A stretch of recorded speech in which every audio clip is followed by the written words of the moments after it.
Oi!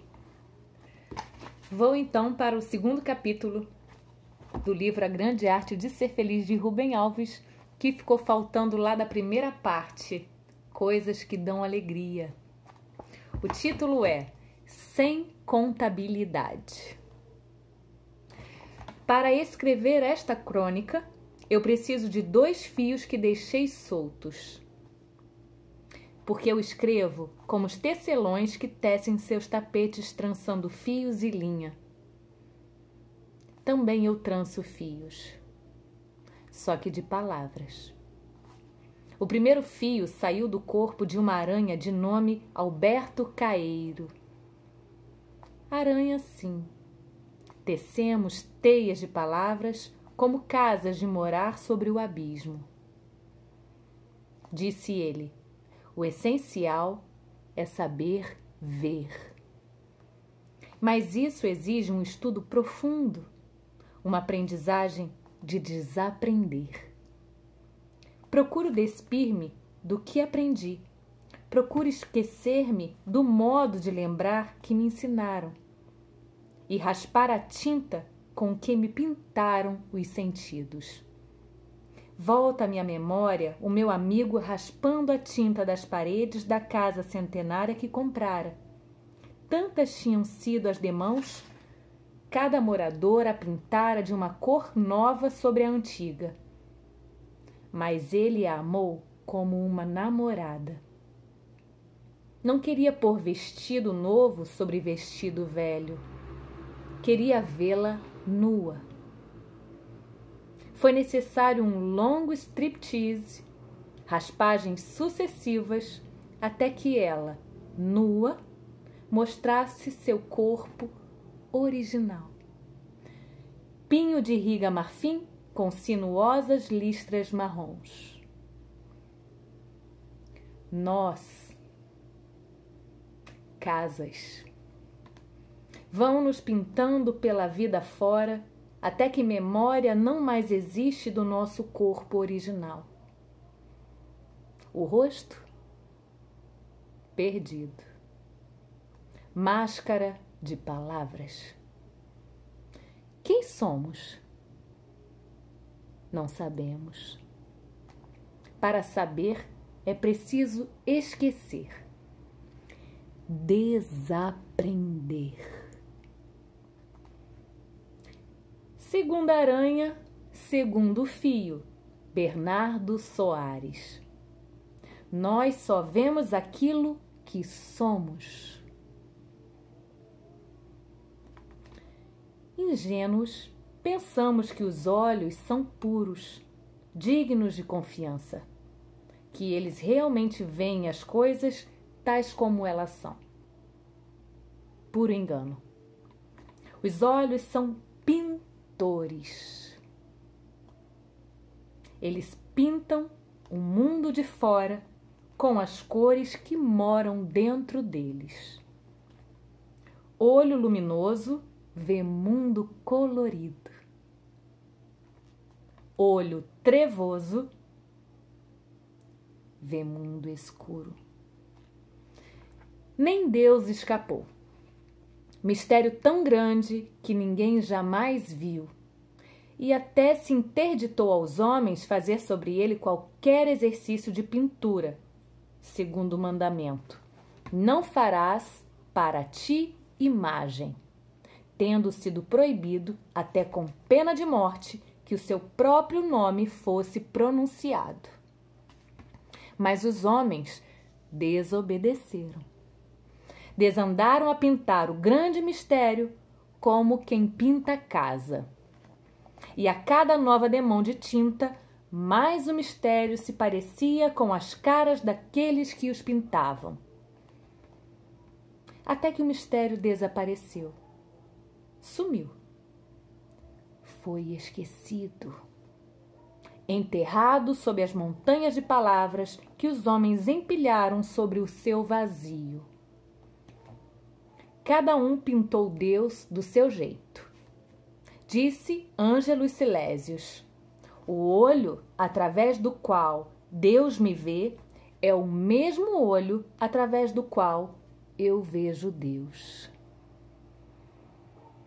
E assim Deus virou o vingador que administra um inferno, inimigo da vida, que ordena a morte, eunuco que ordena a abstinência, juiz que condena, carrasco que mata, banqueiro que executa débitos, inquisidor que acende fogueiras, guerreiro que mata os inimigos, igualzinho aos pintores que o pintaram. E aqui estamos nós, diante desse mural milenar gigantesco, onde foram pintados rostos que os religiosos dizem ser rostos de Deus. Cruz credo, exorcizo. Deus não pode ser assim tão feio. Deus tem de ser bonito. Feio é o cramulhão, o cão, o coisa ruim, o demo. Retratos de quem pintou isso sim. Menos que caricatura. Caricatura tem parecença. Máscaras. Ídolos. Para se voltar a Deus, é preciso esquecer. Esquecer muito. Desaprender o aprendido. Raspar a tinta. Os que não perderam a memória do mistério se horrorizavam diante dessa ousadia humana. Denunciaram. Houve um que gritou que Deus estava morto. Claro, ele não conseguia encontrá-lo naquele quarto de horrores. Gritou que nós éramos os assassinos de Deus. Foi acusado de ateu. Mas o que ele queria de verdade era quebrar todas aquelas máscaras para poder de novo contemplar o mistério infinito.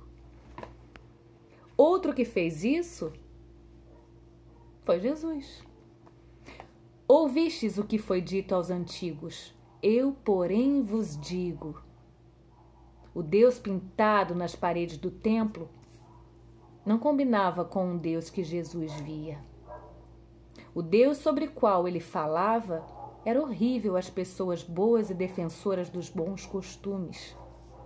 Dizia que as meretrizes entrariam no reino à frente dos religiosos, que os beatos eram sepulcros caiados, por fora brancura, por dentro fedor, que o amor valia mais do que a lei, que as crianças são mais divinas que os adultos, que Deus não precisa de lugares sagrados. Cada ser humano é um altar, onde quer que esteja.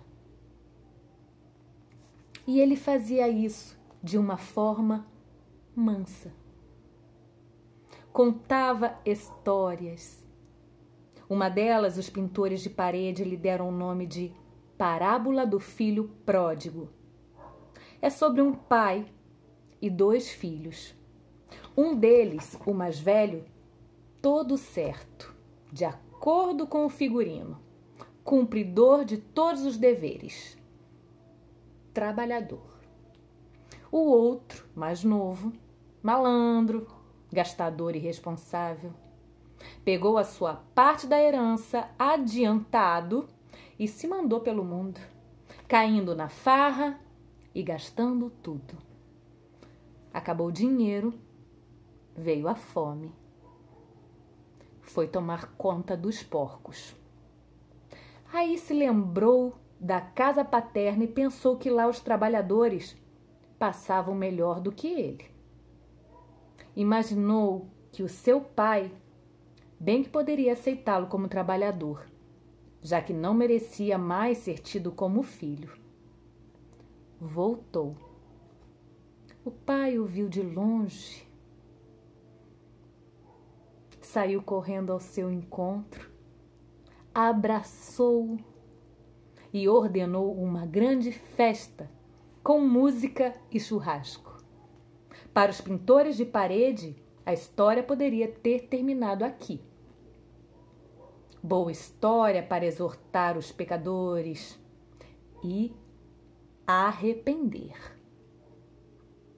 Deus perdoa sempre. Mas não é nada disso. Tem a parte do irmão mais velho. Voltou do trabalho, ouviu a música, sentiu o cheiro do churrasco, soube do que acontecia. Ficou furioso. Com o pai, obviamente. Ofendido e com razão. Seu pai não fazia distinção entre credores e devedores. Fosse o pai como um confessor e o filho gastador, teria pelo menos de cumprir uma penitência. A parábola termina num diálogo suspenso entre o pai e o filho justo. Mas o suspense se resolve se entendermos as conversas havidas entre eles. Disse o filho mais moço ao pai: Pai, peguei o dinheiro adiantado e gastei tudo. Eu sou devedor.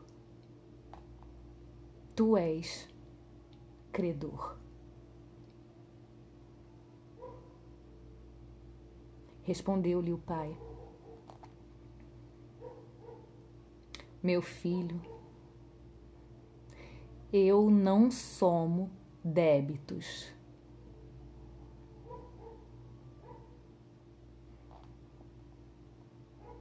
Disse o filho mais velho ao pai: Pai, trabalhei duro, não recebi meus salários, não recebi minhas férias e jamais me deste um cabrito para me alegrar com os meus amigos. Eu sou credor, tu és devedor. Respondeu-lhe o seu pai: Meu filho, eu não somo créditos.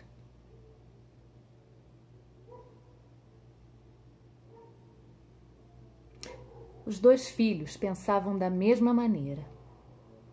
Eram iguais a nós. Somavam débitos e créditos. O pai era diferente. Jesus pinta um rosto de Deus que a sabedoria humana não pode entender. Ele não faz contabilidade. Não soma nem virtudes, nem pecados. Assim é o amor. Não tem porquês sem razões. Ama porque ama. Não faz contabilidade nem do mal, nem do bem. Com um Deus assim, o universo fica mais manso. E os medos se vão. Nome certo para a parábola: um pai que não sabe somar, ou um pai que não tem memória.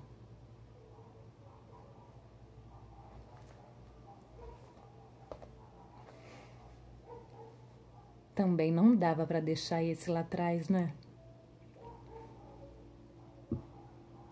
Tive que buscar na memória. Gratidão. E a próxima leitura já é a última para finalizar este livro.